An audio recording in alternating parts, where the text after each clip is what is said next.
in all of baseball. So they know what they're doing, and then they're scoring enough runs. They add a little bit of offense this offseason when they made the trade. Pablo Lopez for Luis Arraez got a batting champion, and the guy who looks like he's going to win it again this year in the NL. So Jorge Soler makes the All-Star team, hitting homers. These guys are fun to watch, and they're just hanging on. Like, Atlanta's been so good, Matty, that I don't know if they're going to catch them.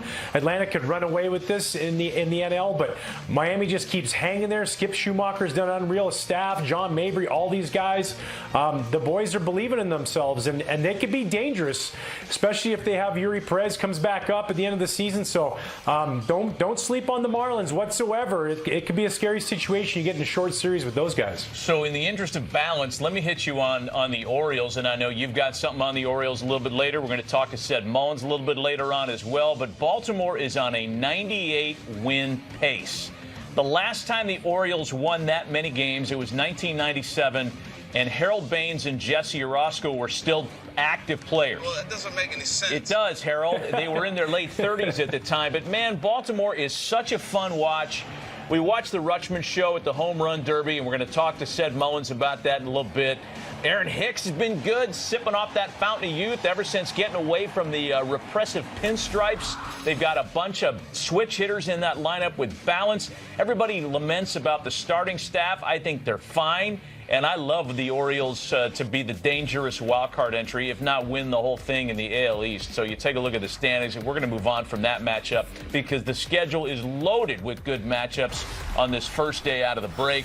Ballpark Cam is turned on in Cincinnati, where the Brewers and Reds, who ended the first half head-to-head in Milwaukee, resume their acquaintanceship in Cincinnati today. It's pretty interesting. And if you're a fan of one of these teams, who's living larger? Would you rather be a Reds fan or a Brewers fan right now, Ryan? I might get biased here because I was a former Red. I put some unbelievable numbers there. If you want to look them up on Baseball Reference, you'll never forget them. I promise you that. But listen, I mean, I love watching the NL Central, right? Because the Chicago Cubs. I'm in Chicago. I work for the Cubs. Blah blah blah blah. Dude, the Cincinnati Reds are as much fun to watch as any team in baseball. This guy right here, Ellie De La Cruz, I mean, you walk him, he's going to steal 3 bases. He can hit the ball to the ballpark. Spencer Steer, Matt McClain, all these guys. Joey Votto's back. They're exciting. Like, it hasn't been this exciting in 10 years in Cincinnati. They're on top of the division. They're pitching surprisingly well. It'd be nice to see if they get Graham Ashcraft going. He struggled against the Brewers. Corbin Burns has dealt against the Reds, so you know what that means. Obviously, Corbin Burns is probably going to lose against the Reds today because that's just how baseball works in some weird way. But, no, I mean, both teams are playing great. Craig Counsell's done a great job, again, managing, some new players coming in, a little bit of change in scenery for some guys. Christian Yelich is back healthy. We know he's healthy. Why? Because he has 21 stolen bases, 11 home runs at the top of the lineup. But I love watching what the Cincinnati Reds are all about right now. That place is going to be nuts again. They're starting to bring fans in there. They show up when you win in Cincinnati, and they're showing up right now because these guys are tearing the cover off the ball and leading at the top of the division. I got a hot take for you. That's a hot take. Yeah, thanks. Listen to it first, Harold. I'd rather be a Brewers fan, and you know why? Because this series will tell the whole story in terms of the tiebreaker. If the Brewers take the series, they'll win the head-to-head tiebreaker with the Reds. And look, you might think that that's way down the road as far as a tiebreaker scenario. These head-to-head interdivision series are important, and if Milwaukee can take 2 out of 3 here, they do have 1 series left. But the Brewers have won 5 of 7 already from the Reds. They caught him at the right time before Ellie got there and before the young kids kind of revitalized the brand. If the Brewers take 2 out of 3, they're in pretty good shape. There's a lot of script left to be written in the NL Central. But I like the vibe in Milwaukee. I've liked it for years, and I think it's fun that both of these fan bases are electrified again. Good matchup happening tonight. First 3 between the Reds and Brewers. Let's move on. Another really good matchup on the schedule tonight. NTT Ballpark Cam turned on at the bank. It's the Padres and the Phillies. Yu Darvish has been scuffling. He's on the mound to open the second half, quote-unquote, for San Diego. Padres trying to find their footing, and it looks like the Phillies have found their footing. Of course, the last time the Padres were in this building, it was not a very pleasant memory when Bryce Harper provided one of the most magical postseason moments of my lifetime, and I'm 55. This is what heroes do. The 8th inning homer against Robert Suarez, Game 5 of the 2022 NLCS. Phillies go to the World Series. It was awesome. And then, of course, Bryce would go on to shine in the World Series. Didn't go the Phillies' way. But remember the Game 3 homer? And then the careless whisper into the ear of Alec Bohm. And then Bryce went on to admit later that that was just complete eyewash and he said nothing. But it freaked out the other staff because they thought Bryce had something. So here's my question for you, Demp. If Bryce is to whisper to Alec Bohm tonight against a Padres team that he has abused, what might he be saying? There's a lot of things he can say, but I think, honestly, what he would say is, hey, dude, there's a lot happening right now.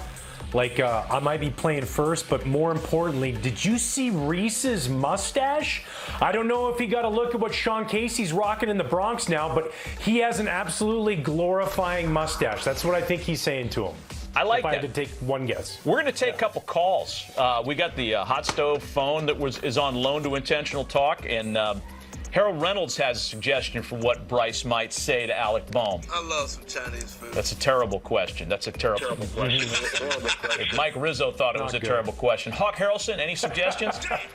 Yeah, no, forget. That series starts tonight, Padres and Phillies, and again, Yu Darvish has been struggling a little bit. Hey, I think you were onto something with that news, by the way. Matt Gelb, who does such a great job covering the Phils. Harper back in the lineup at DH. He's pretty close to playing first, according to Rob Thompson. Might be this weekend. Sir Anthony Dominguez threw to hitters in the live BP session. And most importantly, and way to bury the lead, Matt, Rhys Hoskins has a mustache. I love this, Matty. You know why I love this? I love the fact that Rhys has grown a mustache because, like, when you're out and you're injured, there's very little things that you can do, you know, obviously for teammates as far as on the field stuff, performance-wise. You can provide levity. You can provide something to be talked about. So if you're going to rock a mustache, Rhys, I love it. Go with it. Just like as good as we can get it, just nice and bushy. Rival Spencer Strider, go for it, man. Grow it all year long. Maybe some other guys will jump on board. We've seen playoff beards. Maybe there's a rally mustache in the making. Got it. I do have to ask you before we get off this game. I mean, the Padres have been so hard to figure out this year, Demp. You've watched them as closely as anybody. I mean, is there anything there that leads you to believe that they can fix whatever has misfired for the first 3 months of the season? Yeah, I don't know. I mean, you mentioned Yu Darvish struggling. I think starting pitching-wise, you know, Joe Musgrove's thrown the ball really well over his last 7 starts. But other than that, and Blake Snell had a nice little run going. He struggled a little bit his last couple of times out. But they're going to need that because if you're going to just wait for this offense to click, it should click. When you look at the talent on that roster and what they're running out there every day, they should be out slugging people, but they're not. So they're just going to have to pitch a little bit better. And now's the time. Like, this is going to be like a really telling time for the Padres the next 10 to 14 days. Because if you don't get hot, you don't go like 8-2 or you don't go 10-4, there's going to be some discussions upstairs as to what kind of direction you're going. And they have it in that locker room, but they're just not producing, and a lot of that starts on their starting pitching. They need to be a little bit better. Takes one good week, I think, for them to feel their mojo again, and it's got to be in there. To your point, too much talent, too good a manager. It's got to happen at some point. All right, let's get on to something else because your normal host for this show, co-host Kevin Millar, is yet again on the free buffet tour, playing golf in Tahoe again on somebody else's nickel. He's really good at being able to do that. Let's check the leaderboard in Tahoe and see where 1-5 is. Yeah, Steph Curry up top.